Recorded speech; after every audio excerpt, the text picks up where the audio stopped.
días a lo que dice Coparmex, lo que dice CTM, tu perspectiva, cómo mejorar, porque el salario mínimo, como dice Javier, pues ya no lo vamos, no es por ahí. Interesantes las propuestas que dicen acá. ¿Qué dices tú, Joel? Muy buenos días, Luis Alberto, y un saludo al auditorio. Efectivamente, se tiene que trabajar en pro de buscar mejores salarios para la clase trabajadora y para los profesionistas de nuestro país, dada la pérdida del poder adquisitivo que ha representado el salario mínimo en los últimos 25 años.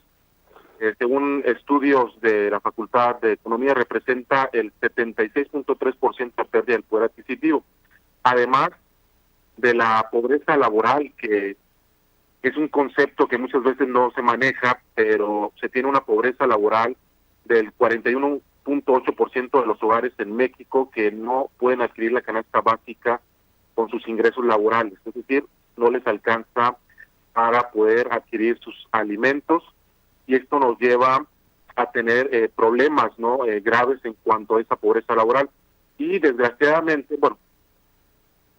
lo digo porque no depende de nuestro país, sino depende de las remesas que están enviando nuestros connacionales en Estados Unidos o en cualquier parte del mundo, que están enviando sus transferencias monetarias privadas, que son las remesas hacia México, y eso disminuye esta pobreza laboral, pero estamos dependiendo de esas remesas que están enviando, pero con el proceso de una política de migración más dura por parte de la administración Trump, pues puede tener algunos problemas, ¿no?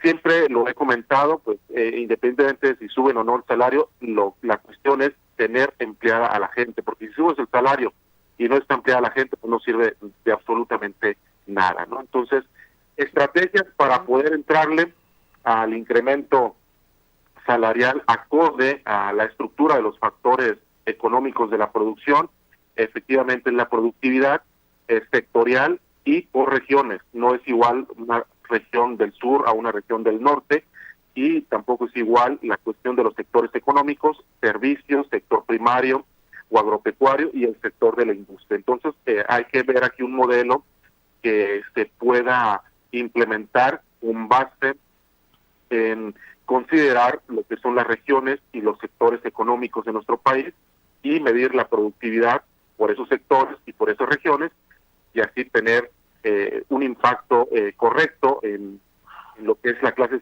asalariada en cada uno de estos sectores y regiones. Esa sería una de las posibles soluciones.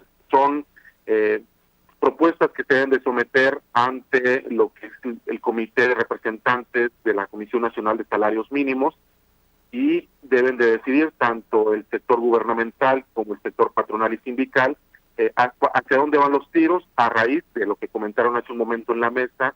Somos una economía globalizada, una economía de mercado, la cual tiene 12 tratados de libre comercio con 44 naciones, más los acuerdos de cooperación económica, y si damos el dato del salario mínimo en nuestro país en dólares, un estudio de Manpower establece que México tiene un salario mínimo de $4.41 por día. Esto quiere decir que México tiene el salario mínimo más bajo con respecto a sus socios comerciales con los cuales tiene firmado un tratado comercial.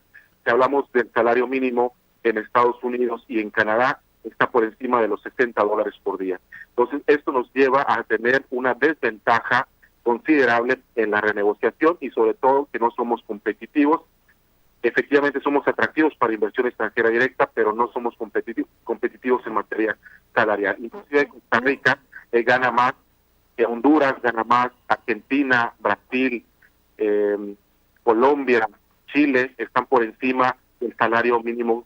Guatemala gana más que nosotros, que es un socio comercial de México. Entonces ahí es donde se tiene que trabajar, en ser competitivos, en superar los salarios mínimos con los principales socios comerciales con los cuales estamos teniendo pues una competencia considerable en materia de inversiones y de comercio. ¿Cómo obligamos a las empresas a que tengan esa conciencia social? Ya ahorita lo decía Javier Villarreal, coincidía, lo decía Luis Huesca, lo propone Coparmex. ¿Cómo lo obligamos o hacemos que las empresas tengan más conciencia y su utilidad sea también para mejorar la calidad de vida de los empleados?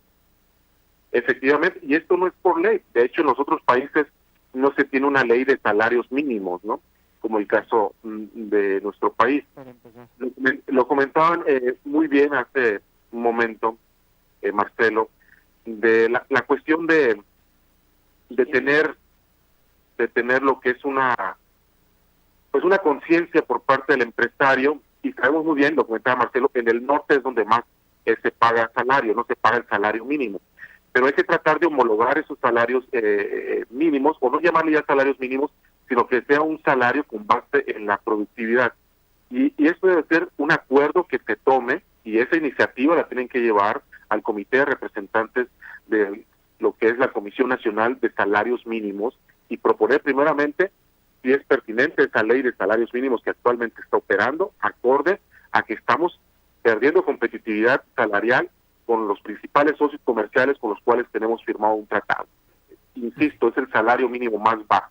Entonces, esta propuesta se tiene que analizar por los tres sectores que representan actualmente este comité, que es el sector gubernamental, el sector sindical y finalmente el sector patronal, que son los empresarios. Ahí es donde se tiene que hacer la presión, porque legalmente, nos vamos a los mecanismos jurídicos, ellos son los que tienen que tomar la decisión, porque podemos proponer mil cosas desde la academia, de los mismos empresarios como Coparmex sacó su iniciativa de 95 pesos diarios de salario mínimo, más la del CTM y el Congreso Nacional de Trabajo de 100 pesos, pero los cuales no son suficientes para poder solventar las necesidades básicas del mexicano. Entonces se está cometiendo pues una violación a la Constitución, específicamente en los artículos que se refieren al aspecto laboral, que es el artículo 123. Entonces estamos violentando la Constitución y por lo tanto las leyes laborales de este país. Entonces desde ahí comienza la discusión para poder poner las bases y justificar una propuesta jurídica desde el Comité de Representantes de la Comisión Nacional de Salarios Mínimos. Muy bien. Conclusiones ya para cerrar entonces. A ver, Coparmex, ¿cómo se Mira, Joel, saludos. Sí, lo que tenemos que ir viendo es cómo mejorar ese ingreso de los trabajadores, de nuestros colaboradores, ¿no? Y obviamente en los diferentes sectores, así como lo explicó Joel, hay que poder segmentar y hay que ver la capacidad que tiene cada empresa, desde las micros, pequeñas, medianas hasta las grandes empresas, para poder ir caminando hacia ese mejoramiento de los ingresos de los colaboradores, ¿no? Entonces, ese es el reto que tenemos. El reto también es generar más empleos. El reto es la permanencia de esos empleos y obviamente la calidad de esos empleos. Es correcto. Pues miles y miles, pero si vas a ganar 3,000, 4,000 al mes todos, pues, uy, para una familia. Conclusiones, Javier Villarreal. Mira, yo coincido en buena medida con los compañeros en cuanto a este efecto globalizador que genera acumulación de riqueza y precarización del empleo. Esa es una tendencia lógica, obvia, entendible del empresariado de tratar de acumular capital, y esa responsabilidad social de la que se habla en el empresariado suele ser muy ausente en la realidad. Pero por otro lado, yo te hablaba de ese debilitamiento del Estado, de los gobiernos, pues, de las naciones, en el sentido de que no están cumpliendo su tarea. Su labor es contener o regular los excesos del mercado. Y en este caso, obviamente, la voracidad y el ánimo de lucro de mucho empresariado y inversionista, pues naturalmente es obvio, se va a dar, pero se necesita un Estado que regule esos excesos con políticas públicas que orienten, estimulen y apoyen la organización y la lucha de los trabajadores por mejores salarios. Y en ese sentido, es el gran reto que hay. Es un reto importante que se tiene que lograr superar en la medida en que entendamos. Permítame, vengo aquí manejando y sigue en tráfico. Entonces, el tema del aumento al salario es una labor conjunta de gobierno, de organizaciones sociales, de la conciencia del empresariado, y de que hagamos todo lo que nos toca en este proceso feroz de globalización que se da a nivel mundial. Y en ese sentido, por ejemplo, ¿qué hacer nosotros? Bueno, nosotros le señalamos a las empresas las áreas de debilidad y deficiencia que tienen y les decimos, mira, vamos trabajando, aquí estás perdiendo o dejando de ganar mucho, y si hacemos un esfuerzo conjunto y establecemos sistemas de medición de la productividad, tú te puedes ahorrar tanta cantidad de miles o de millones de dólares y puedes repartir una parte a los trabajadores. Es un proceso intenso que hacemos constantemente y en muchos casos logramos convencer, porque si no llegamos a ese viejo vicio de que yo hago como que te pago y tú haces como que trabajas, ¿no?